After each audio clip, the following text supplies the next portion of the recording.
बनेगा इस बात के लिए नहीं हो रहा है। ये लड़ाई न हिंदू की है न मुसलमान की है, ये लड़ाई संविधान की है। संविधान बचाने की लड़ाई हो रही है। इस लड़ाई में हम आपके साथ आए।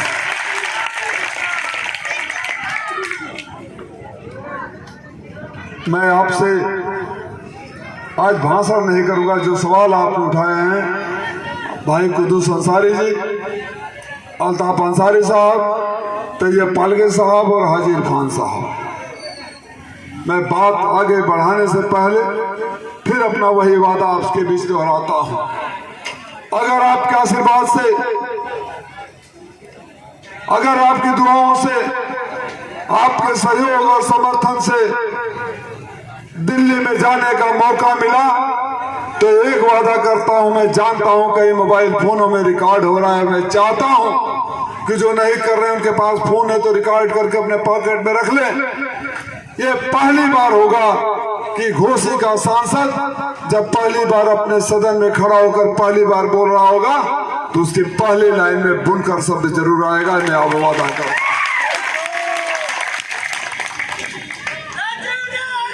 मैं आपकी पीड़ा को जानता हूं। मैं भी ये सवाल खुद से पूछता हूं कि हम अपने शानदार इतिहास की बात करते हैं। जब लोकसभा की बात करते हैं तो पंडित अलगू राय शास्त्री से शुरू करते हैं। नाम गिनाते गिनाते गिनाते स्वर्गीय कल्पनाथ राय जी तक आकर हम गिनती भूल जाते हैं। उसके बाद हमें नाम याद नहीं आता या गिनती याद नहीं आता। चल मुझे नहीं पता आखिर क्यों आपकी आवाज दिल्ली के सदन में नहीं गूंजती है। आखिर क्यों आपका सांसद दिल्ली में सदन में नहीं दिखाई देता है। आजकल तो टीवी चैनलों पर लोकसभा की कार्रवाई दिखती है और अक्सर हम जब एक चैनल खोल के देखते हैं कि लोकसभा की कार्रवाई चल रही है, जरा हम खोजें तो हमें बलिया का सांसद दिखता है, गाजीपुर का सांसद दिखता है, आजमगढ़ गोरखपुर देवरिया का सांसद दिखता है, लेकिन घोसी का सांसद, इसमें से जितने लोग बैठे हैं नुमानी भाई साहब को अगर को छोड़ दिया जाए तो शायद ही कोई ऐसा होगा जिसको ये खुशनसीबी रही होगी कि उनके दरवाजे पर सुख दुख में एमपी कभी उनके दरवाजे पे आया होगा। किसी के दरवाजे पे आया नहीं आया। आखिर कब तक ये खामोशी, आखिर कब तक ये सूनापन, इसका फैसला लेना होगा।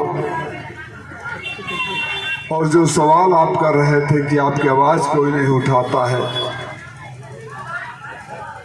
मैंने 10 सालों तक बिना झिझके, बिना ठिठके, बिना एक बार भी सोचे तमाम जुल्मों सितम को सहते हुए और आज भी बर्दाश्त कर रहा हूं जो भारत सरकार मेरे ऊपर जुल्म कर रही है। अल्ताफ भाई, आपको एक बात याद दिलाना चाहता हूं, बताना चाहता हूं। आज जब मैं आ रहा था तो कुछ लोग हमारे पास आए पार्टी के, जो हिसाब किताब लेकर गए थे। उन्होंने कहा कि एक छोटा अधिकारी जो यहाँ का है उसने बोला है कि चुनाव आयोग का जो बड़ा वाला अधिकारी आया है आज बुलाकर बोला है कि जो घोसी का लीडिंग कैंडिडेट समाजवादी पार्टी का है उसका हिसाब किताब जरा ठीक से चेक करो और कई बार चेक करो। अरे भाई, मेरा हिसाब किताब तो भारत सरकार चेक कर रही है।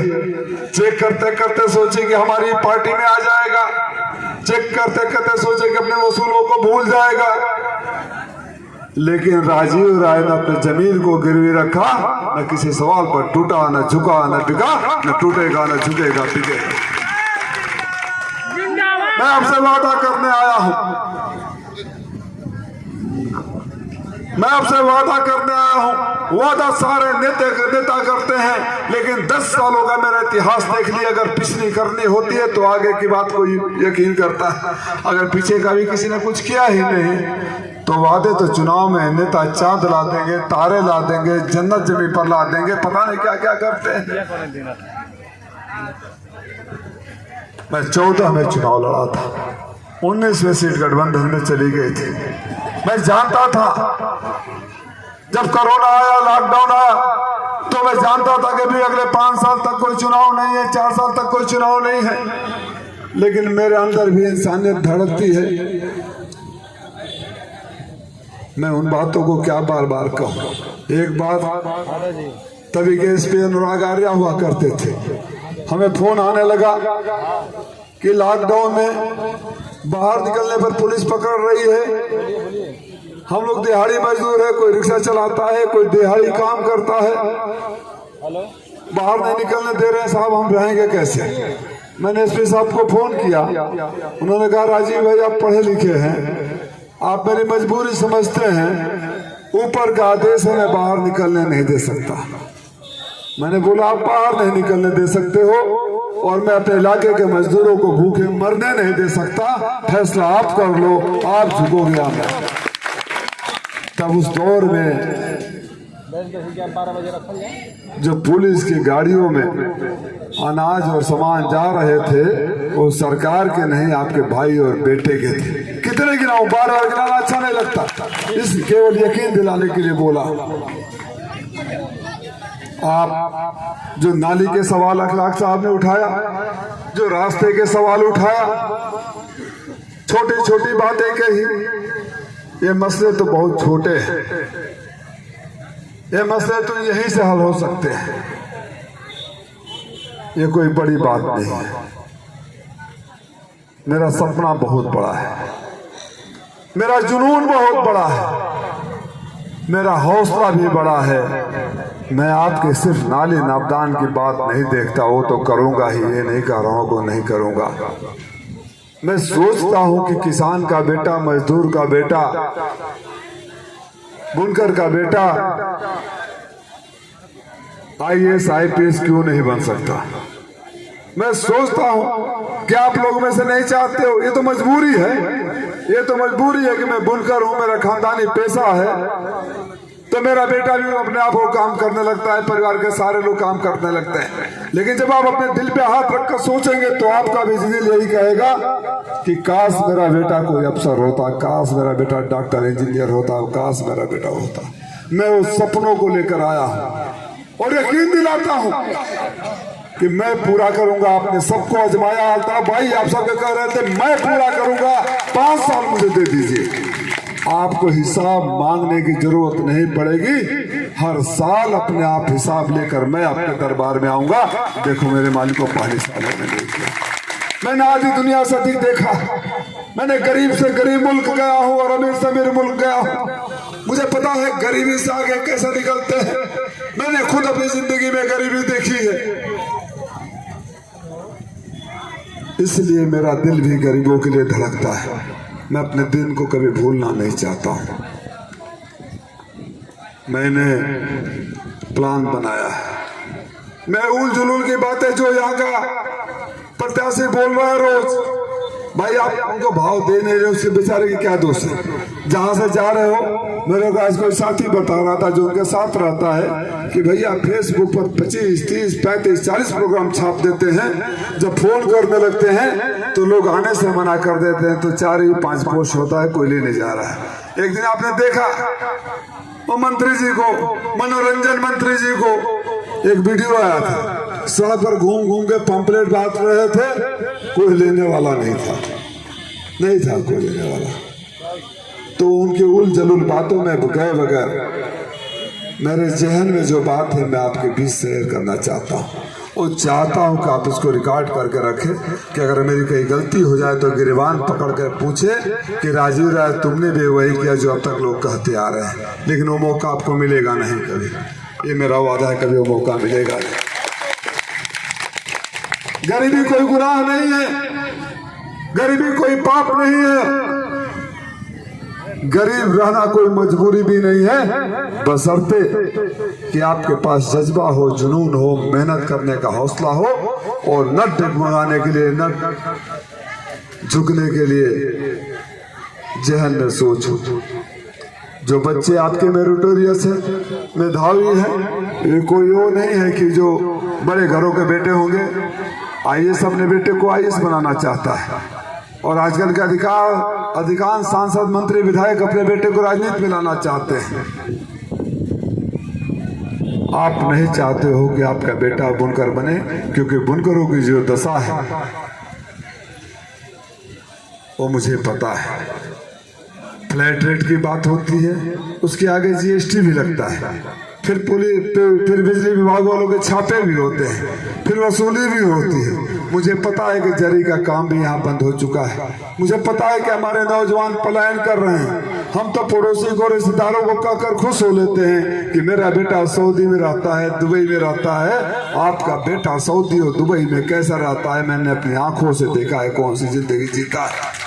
नहीं चाहिए ऐसी जिंदगी मऊ के नौजवानों को। मऊ के नौजवानों को जिंदगी राजीव राय दिखाएगा। खुद चलकर आगे गया हूं, मुझे किसी ने बताया नहीं था। मैं बाहर से वो सारे प्रोफेसर और कोचिंग इंस्टीट्यूट लाऊंगा जहां से बच्चे तालीम हासिल करके पढ़ के IAS PCS बनते हैं, SP और DM बनते हैं। 2 4 5 10 भी पहली साल में आ जाए, दूसरी साल में आ जाए तो न जाने कितने बच्चों के लिए हौसला का काम करेंगे, प्रेरणा का काम करेंगे। आपके बच्चे भी बनेंगे, आपके बच्चे भी बनेंगे। मैं एकेडमिशियन पहले हूँ, शिक्षाविद पहले हूँ, शिक्षक पहले हूँ, नेता बाद में हूँ। मेरी आत्मा आज भी स्कूल और कॉलेजों में रहती है। मैं बाहर जाता हूँ तो हॉस्पिटल देखने जाता हूँ, एजुकेशन इंस्टीट्यूशन देखने जाता हूँ, छोटे छोटे इंडस्ट्री देखने जाता हूँ। लेकिन ये सच है कि सबके बच्चे DM और SP तो नहीं बन सकते। बाकी बच्चे 4 कैटेगरी में मैंने बांटा है।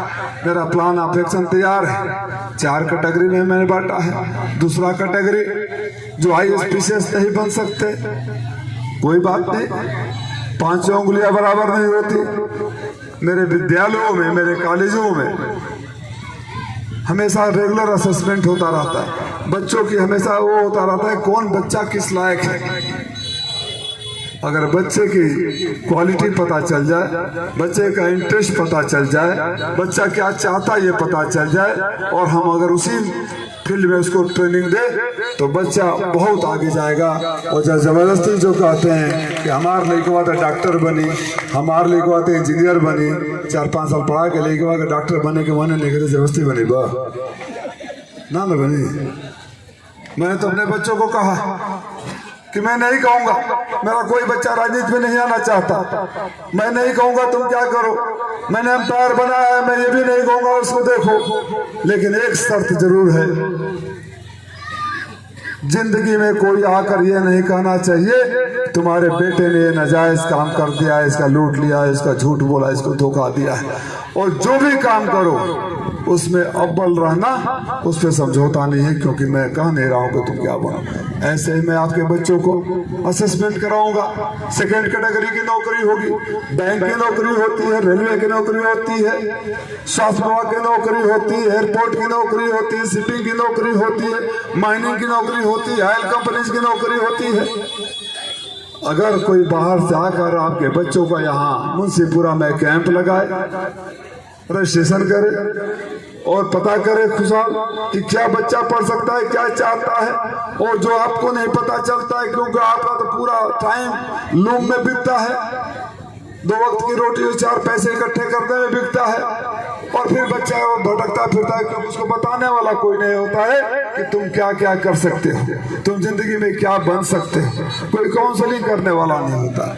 मैं वो काम करूंगा और यकीन दिलाता हूँ कि मैं एक्सपर्ट हूँ इसमें, मैं एक्सपर्ट हूँ। मैं कई देशों में इस बात को पढ़ाने जाता हूँ, लेक्चर देने जाता हूँ।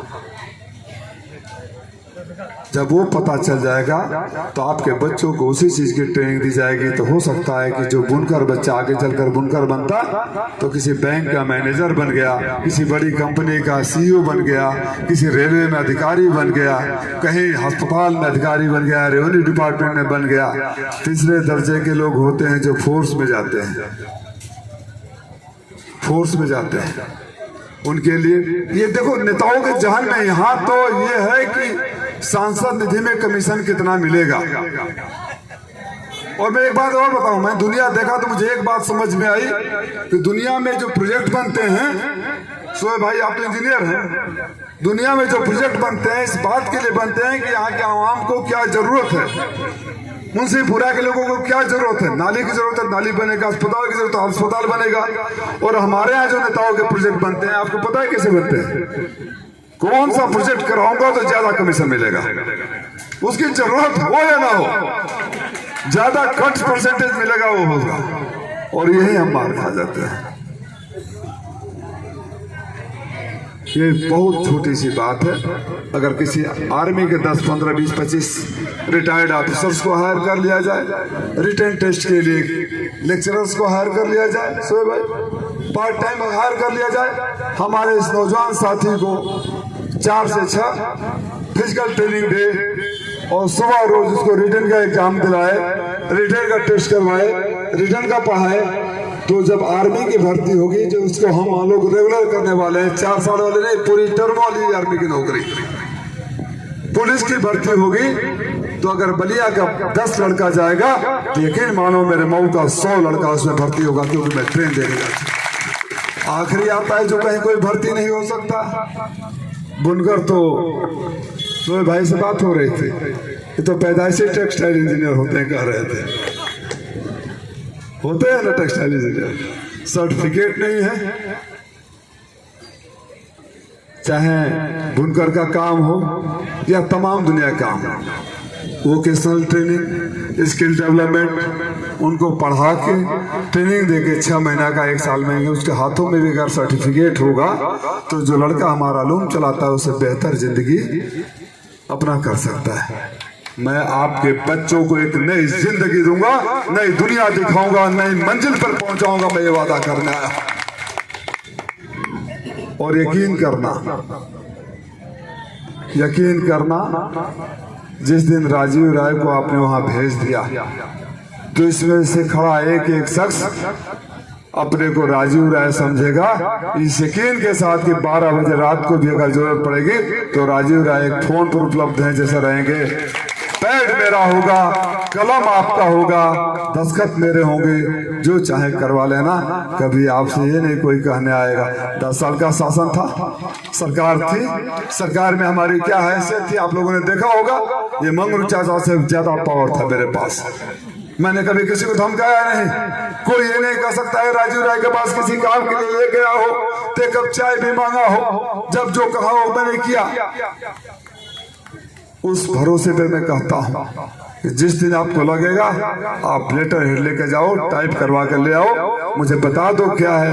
ऐसे ना कि साइन 10 खत कर दी, बाद में पता चले कि हमारे इस्तीफे वाला लेटर है। देखो आवत रहे ना कहानी घर के नहीं, स्मृति ईरानी वाला सीरियल, कभी सास भी बहुत ही छोटे से देखे जा तो मैं प्रॉपर्टी लिखवा लिया और तो तलाको लिखवा लिया। आप बता देना, मैं झूठ नहीं बोलूंगा, सच बोलूंगा, पढ़ूंगा तो जरूर कि क्या लिखवा रहे हो, लेकिन जो भी जरूरत का होगा आप इस यकीन के साथ मेरे पास आ सकते हो। ये सोच के नहीं आओगे कि वो कहेंगे सुनेंगे या नहीं सुनेंगे, करेंगे या नहीं करेंगे। ये यकीन के साथ आओगे सही काम है, लिख कर ले जा रहा हूँ, दस्तखत करा के ले आऊँगा और साथ ही साथ अधिकारी को फोन भी कराऊंगा। और किसी अधिकारी की इतनी मजाल नहीं है कि अगर सही काम मैं कहूँ वो ना कह दे। और इस सरकार में भी नहीं है, इसलिए नहीं कि मैं डॉन हूँ, इसलिए नहीं कि मैं बहुत मेरे से लोग खौफ जता रहते हैं, इसलिए कि उनको भी पता है कि पढ़ा लिखा इंसान है, न गलत सुनेगा न गलत बर्दाश्त करेगा, ना हम इसको बेवकूफ बना सकते हैं। नियमों में कोई मुझे बेवकूफ नहीं बना सकता।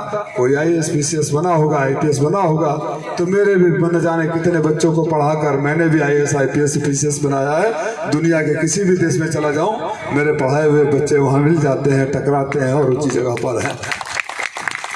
इसलिए मैं एक बात को तुम दोनों को मैं बधाई बहुत देना चाहता हूँ। पूरी टीम को अगर खाली तुम दोनों को दूंगा तो बेईमानी होगा।